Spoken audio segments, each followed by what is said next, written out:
સુરતમાં ફોર્મ પરત ખેંચવાના છેલ્લા દિવસે રાજકીય તણાવ જોવા મળ્યો હતો। વોર્ડ નંબર 1ના કોંગ્રેસના ઉમેદવાર બોની પટેલ ફોર્મ પરત ખેંચવા માટે કલેક્ટર કચેરીએ પહોંચ્યા હતા। આ દરમિયાન કોંગ્રેસના શહેર પ્રમુખ સહિતના ઉમેદવારો અને કાર્યકર્તાઓ પણ મોટી સંખ્યામાં કલેક્ટર કચેરીએ પહોંચ્યા હતા। કોંગ્રેસ દ્વારા આક્ષેપ કરવામાં આવ્યો છે કે ભાજપના કાર્યકર્તાઓ સાથે પોલીસ સાદા ડ્રેસમાં આવી કોંગ્રેસના ઉમેદવારોને લાવવામાં આવ્યા હતા।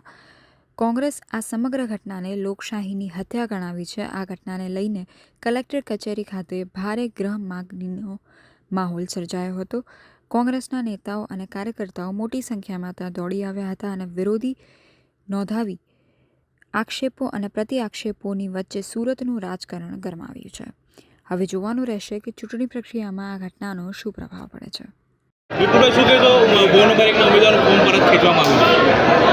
અમે સામાન્ય ચૂંટણી ચાલે છે સુરત મહાનગરપાલિકાની, એની અંદર અમે નવયુવાન, એકદમ નવયુવાન, જે સમાજનો ચહેરો છે, જે સમાજની અંદર સેવા કરે છે એવા યુવાનોને અમે ચૂંટણીમાં ટિકિટ આપી છે।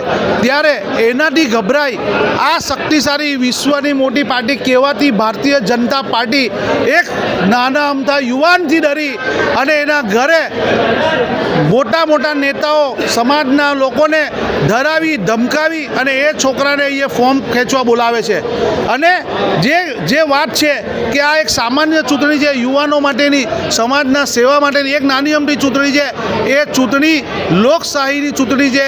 એ પણ વિશ્વગુરુ કહેવાતા વડાપ્રધાન નરેન્દ્ર મોદીના ચેલા ચપાટાઓ આજે આ પ્રદર્શન કરી રહ્યા છે। એક યુવાનને ચૂંટણી નથી લડી શકતા કારણ કે એ લોકોને પ્રજા સ્વીકારતી નથી।